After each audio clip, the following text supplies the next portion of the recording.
Lecture du livre des Actes des Apôtres. La multitude de ceux qui étaient devenus croyants avait un seul cœur et une seule âme. Et personne ne disait que ses biens lui appartenaient en propre, mais ils avaient tout en commun. C'est avec une grande puissance que les apôtres rendaient témoignage de la résurrection du Seigneur Jésus, et une grâce abondante reposait sur eux tous.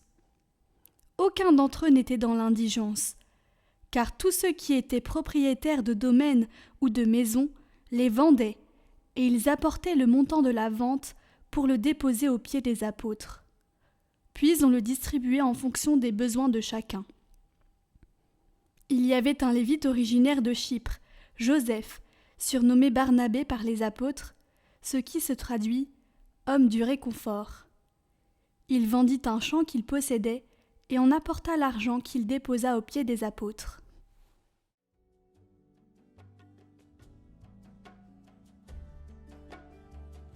Le Seigneur est roi, il s'est vêtu de magnificence. Le Seigneur est roi, il s'est vêtu de magnificence. Le Seigneur a revêtu sa force. Et la terre tient bon, inébranlable. Dès l'origine, ton trône tient bon. Depuis toujours, tu es. Tes volontés sont vraiment immuables. La sainteté emplit ta maison. Seigneur, pour la suite des temps.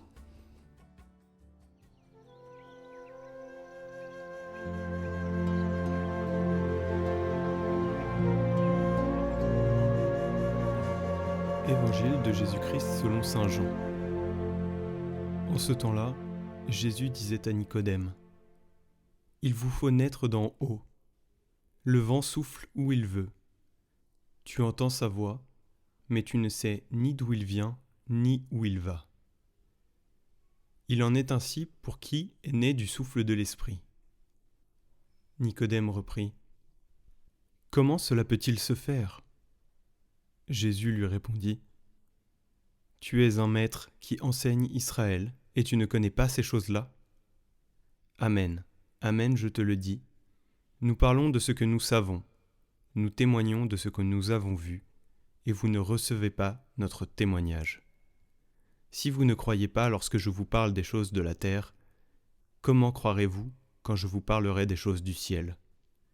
Car nul n'est monté au ciel, sinon celui qui est descendu du ciel, le Fils de l'homme. De même que le serpent de bronze fut élevé par Moïse dans le désert, ainsi faut-il que le Fils de l'homme soit élevé, afin qu'en lui, tout homme qui croit ait la vie éternelle. »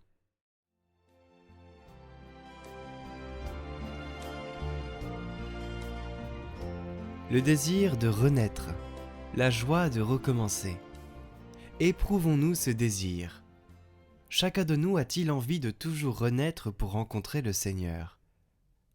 Éprouvez-vous ce désir en vous ?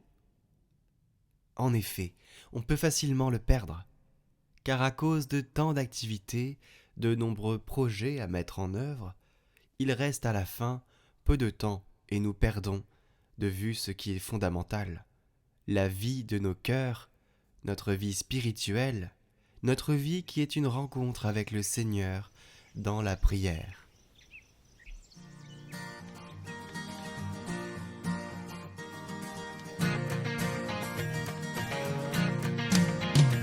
Célébrez la bonté du Seigneur, soyez sûrs de l'amour du Sauveur, ayez toujours foi en lui, en tout temps il vous conduit. Jésus-Christ, vous allumerez sa vie. Célébrez la bonté du Seigneur, soyez sûrs de l'amour du Sauveur, ayez toujours foi en lui, en tout temps il vous conduit. Jésus-Christ, vous allumerez sa vie. En tout lieu, rendez grâce au Seigneur, dans la joie, la peine et la douleur. Dieu est là avec nous pour toujours. Rien ne peut nous séparer de lui. Célébrez la bonté du Seigneur, soyez sûrs de l'amour du Sauveur.